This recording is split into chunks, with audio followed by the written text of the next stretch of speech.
Olá, tudo bem? Bem-vindo ao nosso canal Café com Ações. Aqui nós fazemos um giro sobre bolsa de valores, economia, de modo a ficar sempre atualizado com as coisas mais importantes que fazem diferença nas nossas estratégias enquanto investidores. É importante que tenha uma profusão muito grande de informações, de conteúdo nas mídias, nas redes sociais, na internet como um todo, e a gente precisa separar o joio do trigo, focar realmente no que é importante e relevante. O Café com Ações, ele estimula também o hábito saudável do café, faz bem à saúde e estamos falando também de cafés especiais. O brasileiro precisa descobrir esse universo dos cafés especiais porque são os cafés de qualidade. No ano passado cresceu 20% o consumo de café especial no Brasil, isso é muito importante. Os cafés que vivem nas nossas prateleiras, nas gôndolas do supermercado, são os cafés robustos, de baixa qualidade. Ninguém quer esse produto lá fora. Os cafés especiais são os cafés arábicas. Esses sim conquistaram a Europa, a Ásia, a América. Então, vamos também valorizar o que o mundo já descobriu e valoriza. É super importante. Falamos no programa de ontem sobre o sul de Minas.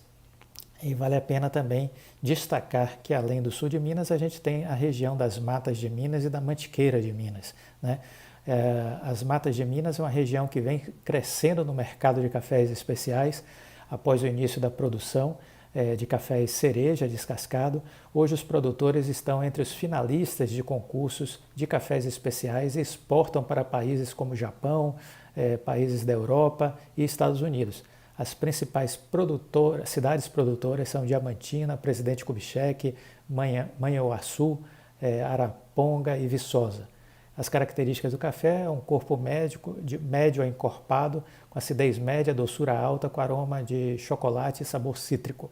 Na Mantiqueira de Minas, que é a face mineira da Serra da Mantiqueira, no sul de Minas Gerais, a região tem tradição secular na produção de cafés de alta qualidade. A Mantiqueira de Minas é hoje uma das regiões mais premiadas do Brasil. Em 2011, a área foi reconhecida com indicação geográfica nessa modalidade de procedência,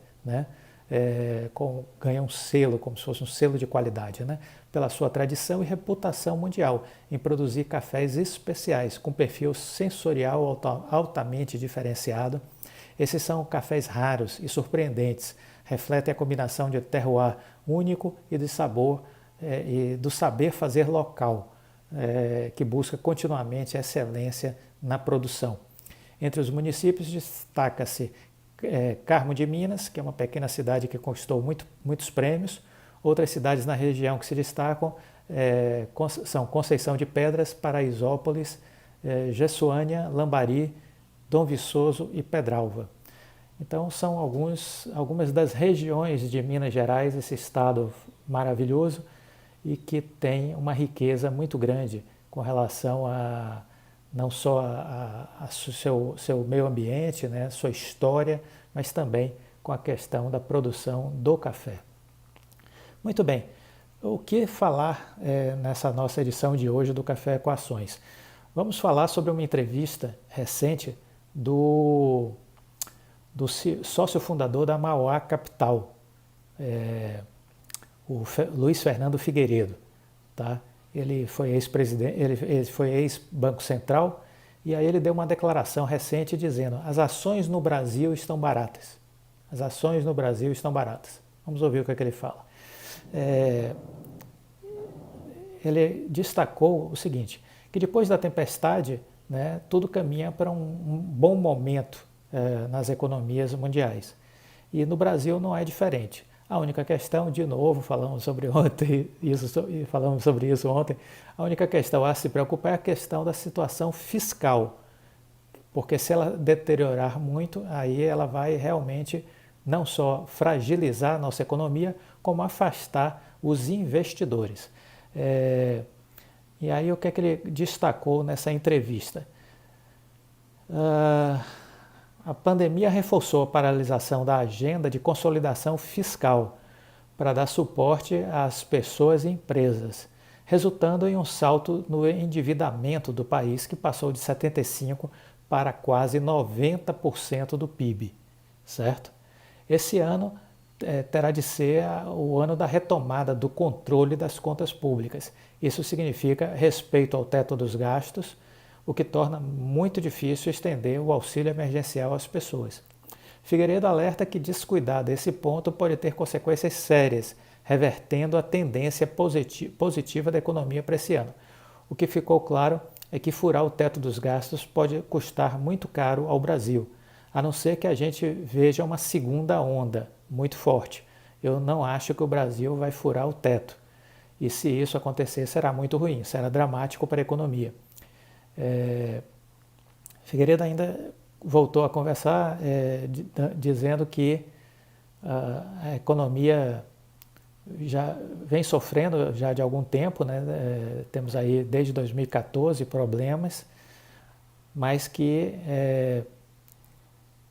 há a possibilidade de uma reversão. E que no ano passado, embora tenha tido uma queda mais acentuada na economia brasileira, no PIB, acabou-se que no final do ano se conseguiu um resultado menos pior do que o inicialmente projetado. As piores projeções falaram em queda do PIB de 8,5%, e a gente terminou na região aí próxima de 4,3% de queda no PIB, né? A recuperação do Brasil está inserida em um mundo com volume elevado de liquidez. Para conter os efeitos da pandemia, os governos e os bancos centrais das principais economias globais injetaram muito dinheiro para dar partida nos motores do crescimento. Recentemente, o presidente eleito dos Estados Unidos, Joe Biden, anunciou que pretende utilizar, já nesse primeiro no início do governo dele, um pacote de estímulos fiscais da ordem de 1,9 trilhão de dólares. É um aporte robusto de dinheiro que se soma à iniciativa do Federal Reserve, de continuar com uma política monetária com juros baixos e expansionista, mantendo a compra de ativos no mercado. Com tanto dinheiro circulando, os juros dos países desenvolvidos em patamares próximos de zero ou negativos, a tendência é que os investidores procurem no mundo inteiro boas oportunidades de investimento. É nisso que o Brasil deve se beneficiar, né? Uma vez que as ações e outros ativos financeiros estão baratos. Os ativos brasileiros devem performar bem esse ano, parecido com o que está acontecendo no resto do mundo. Eles ficaram muito defasados, muito atrasados em relação aos ativos do mundo, principalmente por causa do risco fiscal. Os estrangeiros que há anos vinham vendendo ativos no Brasil, principalmente ações, de outubro para frente mudaram a direção. Além de estar com os preços baixos, as ações devem ganhar sustentação com os resultados das empresas. A temporada de balanço do quarto semestre, que está prestes a começar, já deve vir bem positiva. As empresas estão chegando muito melhor do que se imaginava. Tirando alguns setores, obviamente, mais afetados, as empresas conseguiram se adaptar a esse momento.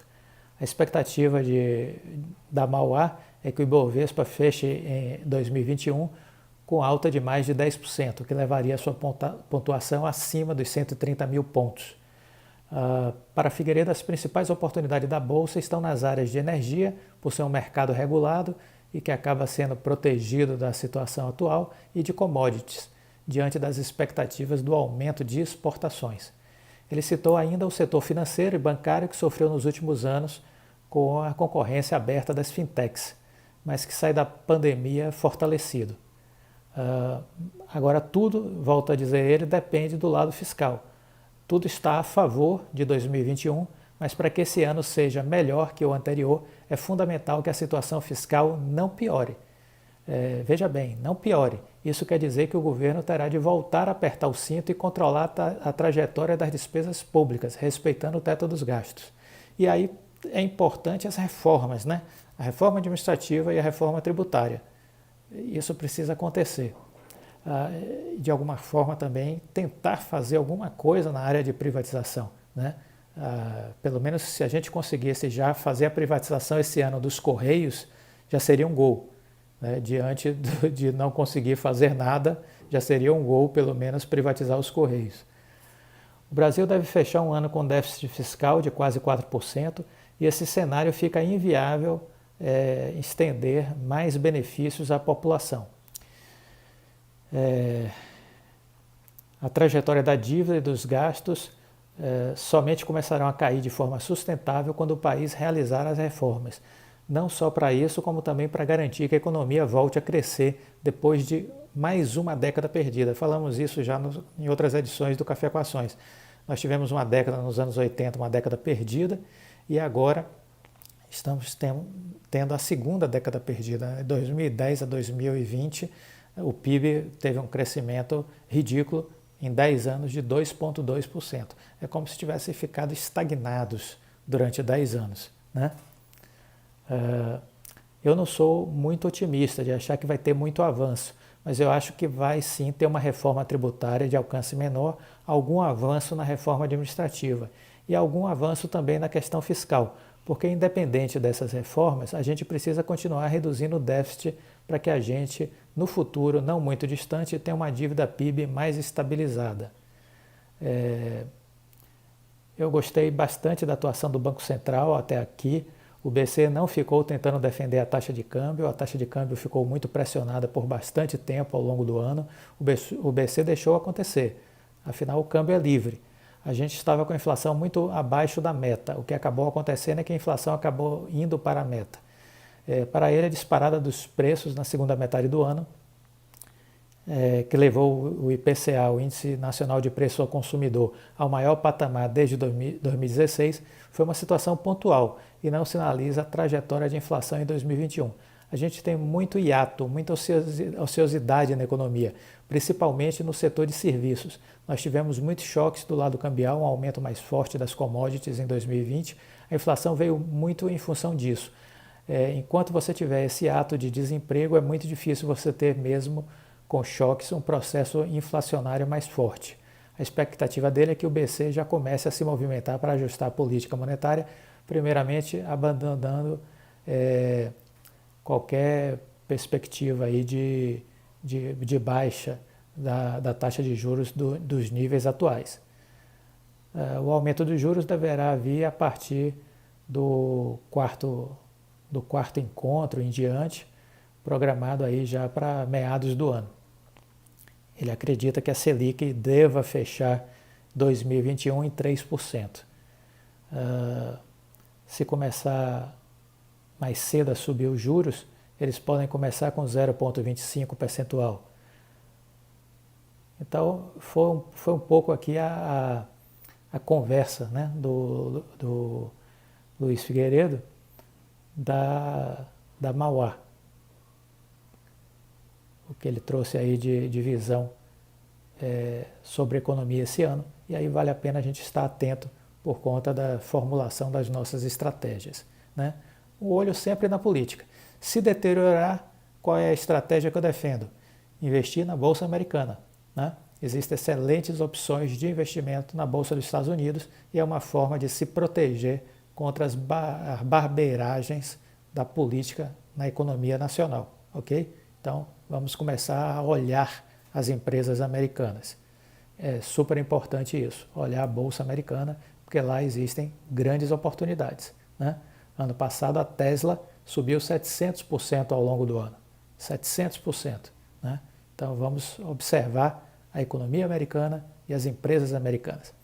Por fim, eu queria trazer uma notícia que eu achei muito curiosa, mas que é de um investimento que eu não invisto, que é o Bitcoin, mas o que eles fizeram, essa matéria fala sobre uma família, e eles fizeram uma das coisas que eu acredito, né, que demorei para entender que isso era certo, que eu tenho hoje uma postura, vamos dizer assim, consolidada com relação a você ter muito cuidado com essa ideia que é pregada no Brasil sobre diversificação. Warren Buffett costuma dizer que a diversificação é uma proteção para quem não sabe o que faz. Para quem sabe o que faz, é uma grande estupidez. Mas no Brasil, aqui, todo mundo defende a diversificação. Eu próprio, em algum momento, acreditei nessa bobagem. Hoje, eu já tenho um modo próprio de pensar, né? E o que é que eu faço hoje? Eu não diversifico os meus investimentos fora da única alternativa que eu escolhi para investir, que é a Bolsa de Valores. Então eu não invisto em renda fixa, não invisto em títulos do Tesouro, eu não invisto em fundos imobiliários, eu não procuro outros investimentos, imóveis, entendeu?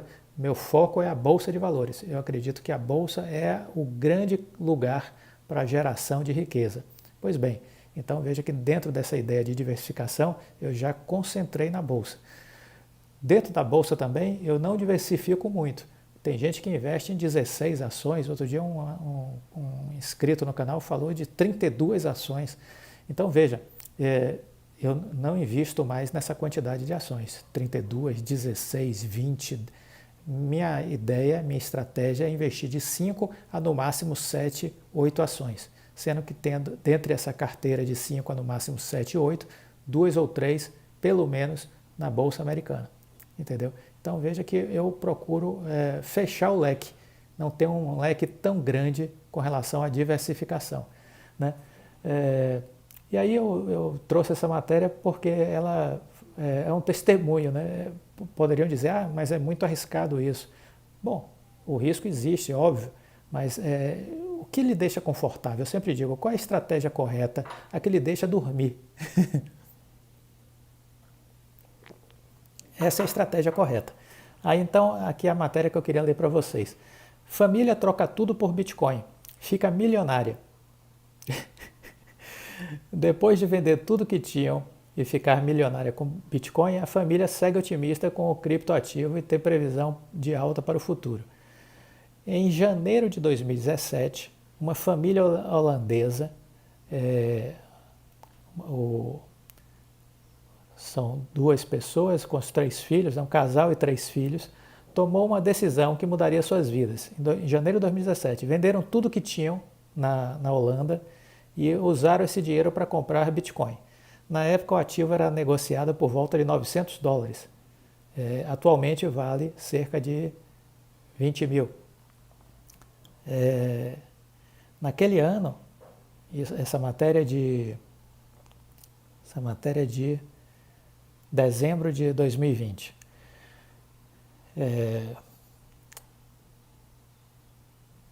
Naquele ano, venderam literalmente tudo que tinham. Um pequeno negócio, uma casa de 250 metros quadrados, carro, moto, e aí usaram esse valor para comprar a moeda na época, o Bitcoin, né?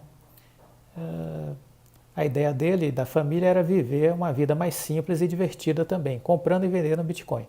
Entramos no mundo do Bitcoin porque queríamos mudar nossas vidas, diz o pai de 42 anos, a uma entrevista à CNBC. As pessoas diziam que éramos loucos, mas somos uma família aventureira e decidimos fazer uma aposta para viver uma vida mais simples. Se você não se arriscar, a vida é um tédio, disse ele à época. Quase 4 anos e mais de 40 países depois, porque ele passou a viajar o mundo, né? Ele diz que ainda não tem contas bancárias ou casa própria e continua acreditando no Bitcoin. Acho que nesse bull run veremos um pico mínimo de $100 mil. Não ficarei surpreso se atingir $200 mil, comentou Didi. Questionado pela CNBC se estava preocupado com uma nova bolha, ele disse, não vejo a demanda diminuindo. Acho que estamos caminhando para uma crise de abastecimento,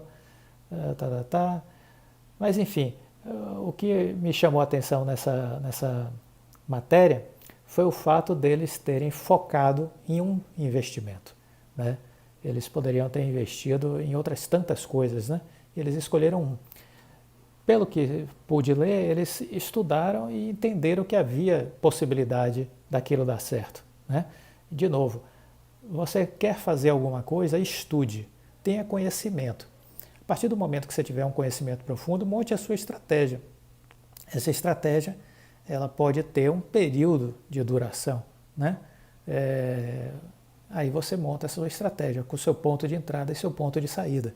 Mas o fundamental é ter conhecimento. Porque se você não tiver conhecimento e seguir apenas no oba-oba, você pode se arrebentar e aí perder todo o seu dinheiro. No caso de ter um único investimento, obviamente o risco é muito grande, porque se alguma coisa que está fora do seu radar acontecer, você pode perder tudo.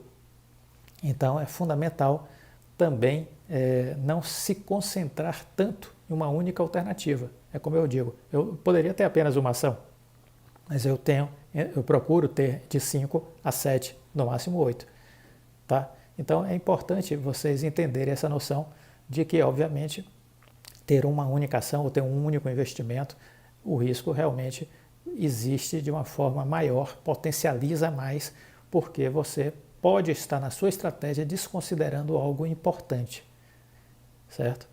Então agora, por exemplo, começa a se falar no Reino Unido, na União Europeia, no Banco Central Europeu, em fazer uma regulação dos criptoativos.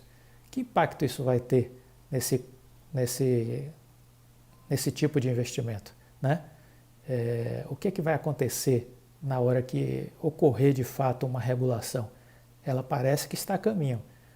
Acontecendo, que tipo de impacto isso vai provocar?